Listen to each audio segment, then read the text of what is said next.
Being a Dodger fan is pretty easy these days. They're among the best teams in baseball every single year, making deep runs into the playoffs. In 2020, they won it all, but they did it in a weird season, and a lot of people don't see that as a real championship. That's a topic for a whole other video, and I plan on making that soon. For as good as the Dodgers have been over the last 10 years, they just have that one title. I want to look at all their playoff losses from 2013 to 2021, and rank them based on how painful they were. Before we start this list, if you can drop a like on this video, I'd appreciate it. It helps me out with the YouTube algorithm. I'm starting this in 2013 because that was the first year of this run. 9 straight playoff appearances, so I'm going to look at their 8 playoff failures. The number 8, or least painful loss, was the 2016 NLCS. 2016 was all about the Cubs. Ever since they exploded on the scene in 2015, arriving a year early, everyone was on their hype train going into the year. They were the best team in the league for most of the season. They had 103 wins, the Dodgers just 91. The Dodgers had to win 2 straight against the Nationals, and use Kershaw to close out Game 5 of the NLDS.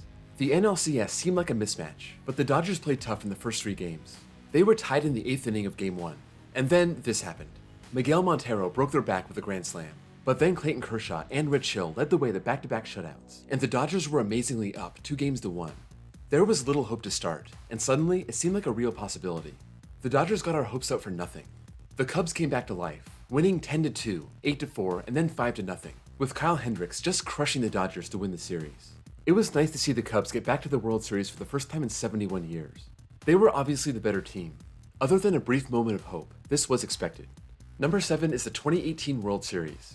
This was kind of a rough year for the Dodgers. After that amazing 2017 season, they were 16-26 in mid-May, and they were fighting the Rockies all the way to the very end. I really thought they'd fall to a wildcard spot.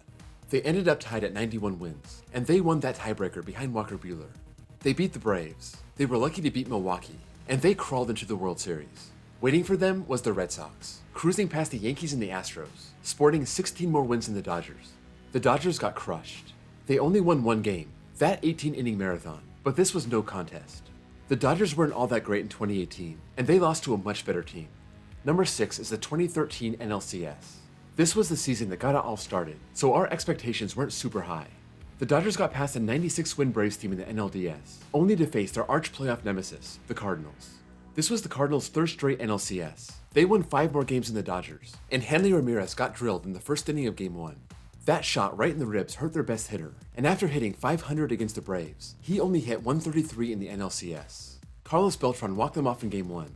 Michael Wacha outdueled Kershaw in a 1-0 Game 2. The Dodgers managed to win 2 out of 3 in LA, but Game 6 was no contest. The Dodgers were playing catch-up all series, with their best hitter breaking his ribs before the series even got started, and the Cardinals were probably the better team, so it wasn't so bad. Number 5 is the 2021 NLCS. This played out almost the exact same way as 2013. The only difference is, nobody broke their ribs, and the Dodgers had 18 more wins than the Braves. But after a really tight, super emotional wildcard game, a hard-fought 5-game series against the Giants, winning Game 5 in their last at-bat, the Dodgers came out kind of flat. Their pitching was also gassed. Their top starting pitchers were just a shell of themselves. 88 wins versus 106 wins, but the Braves looked like the better team all series. The Dodgers were lucky to avoid going down 0-3, so it seemed like they were playing with house money after that miracle win. It never seemed like the Dodgers were in control of that series, getting walked off in Games 1 and 2, getting blown out in Game 4, but they did blow some key chances, and that's why this is a little higher on the list. They had a late lead in Game 2 and blew it, and they had a golden chance to tie it or go ahead in Game 6, but Tyler Matzek shut the door on the Dodgers' hopes. I wasn't upset with their loss, but when you win 106 games, it's not great to lose to an 88-win team. Number 4 is the 2014 NLDS. After losing to the Cardinals in 2013, the Dodgers came back in 2014 looking even stronger. They won 94 games, the Cardinals only 90. Clayton Kershaw was coming off his Cy Young and MVP season, and he had a 6-1 lead after the 5th inning of Game 1. The top of the 7th inning will go down as one of the most shockingly bad innings in recent memory. Kershaw's last batter was Matt Carpenter. He had just taken him yard the inning before, and he put the Cardinals ahead with a 3-run double. Enter Pedro Baez, and there goes a 3-run homer to Matt Holliday. The MVP gave up 8 runs, and the Dodgers fell 10-9. After lighting up the scoreboard with 19 runs, the other 3 games would only combine for 14 runs. Matt Kemp won Game 2 with an 8th inning homer, a must-win for the Dodgers, but the bats were silent in St. Louis. The Cardinals got clutch home runs from Colton Wong in Game 3, and then Matt Adams in Game 4, ruining Kershaw's amazing start and turning a 2-0 lead into a 3-2 loss. This is not a series the Dodgers should have lost, but as a baseball fan, these games were all great. Number 3 is the 2015 NLDS. The Mets and the Dodgers were very evenly matched. the Dodgers winning 2 more games and getting home field, and we thought this would end up being important, but it wasn't. The Mets were scary because of that elite starting pitching, but this was the year the Dodgers got amazing seasons from Zach Greinke and Clayton Kershaw. DeGrom outdueled Kershaw in Game 1. Greinke gave them 7 strong innings in Game 2, and the offense rallied off Syndergaard and the bullpen. The Mets crushed Brett Anderson and Alex Wood in Game 3. Kershaw outdueled Steven Matz in Game 4 to bring the series back to LA, and we had DeGrom versus Greinke in a winner-take-all Game 5. Greinke was 19-3 with a 1.66 ERA, and he didn't win the Cy Young, but his biggest disappointment had to be the tie-breaking home run off the bat of Daniel Murphy in the 6th. That was it. The Dodgers couldn't score, and they lost this winner-take-all game at home. This wouldn't be the last time that would happen. Number 2 is the 2019 NLDS. The Nationals were a pretty strong wildcard team with 93 wins, but the Dodgers were coming off their best season ever, winning 106 games. Walker Buehler dominated Game 1, giving up 1 hit over 6 innings, and the offense ran away with it late in the game. Steven Strasburg was better than Kershaw in Game 2, evening the series. Patrick Corbin was a disaster out of the Nationals bullpen in Game 3, and the Dodgers used a 7-run 6 to blow them out. 1 win away from moving on, and getting a first-inning home run from Justin Turner, the Dodgers pitching faltered and the offense sputtered. The Nats scored 6 unanswered runs, and the series was heading back to LA. The Dodgers got 3 runs off Strasburg over the first 2 innings, and Walker Buehler was awesome. Kershaw came on to relieve him, and the first 2 batters he faced in the 8th would leave the stadium speechless. Anthony Rendon made it a 1-run game, and Juan Soto tied it. In the 10th, former Dodger Howie Kendrick hit a grand slam, breaking the tie, a shot that will go down in Nationals history. For the Dodgers, another crushing loss at home. Number 1 is the 2017 World Series.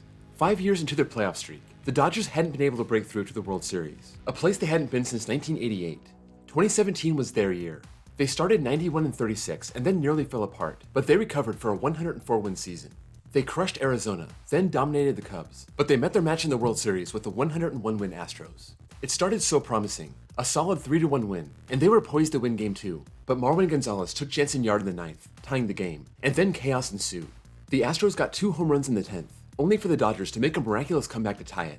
George Springer put the Astros back ahead in the 11th, and despite Culberson making it a 1-run game, the Dodgers lost a heartbreaking Game 2. The Astros dominated Game 3, and then Bellinger broke a 1-1 tie in the 9th inning of Game 4, with Jock Peterson putting the game out of reach. If Game 2 was painful, Game 5 was an all-timer. A 5-hour, 17-minute, 10-inning game, and another miserable postseason failure for Clayton Kershaw. He blew a 4-0 lead in the 4th, and after Bellinger hit a 3-run bomb, Kershaw walked 2 batters in the 5th, got yanked, and Kenta Maeda gave up the tying homer to Jose Altuve. The Dodgers took another lead off Bellinger's triple in the 7th, and they brought in Brandon Morrow. He was so burned out by this point, he didn't get a single out. 4 runs later, the Dodgers were down by 3. They did rally to tie it with 2 outs in the 9th, but Alex Bregman walked it off in the 10th. The Dodgers needed to win both games back in LA, and they got the job done off Justin Verlander, the key hit coming from Chris Taylor. On to Game 7, and the Dodgers' midseason pickup Yu Darvish was on the mound. He was bad in Game 3, and he was even worse in Game 7. George Springer led the charge with a double in the 1st and a homer in the 2nd. Just like that, it was 5-0. Charlie Morton pitched the last 4 innings, giving up just 1 run, and this epic series ended with a whimper. That 7th game was so disappointing. In a year the Dodgers were so good and came so close, playing Game 7 on their own field, and that is how it ended with a 5-1 loss. Just to end on a happy note, here's some 2020 footage to end the video. If you hate the Dodgers, I hope you enjoyed this trip down misery lane. And if you love the Dodgers, I hope you enjoyed the history at least.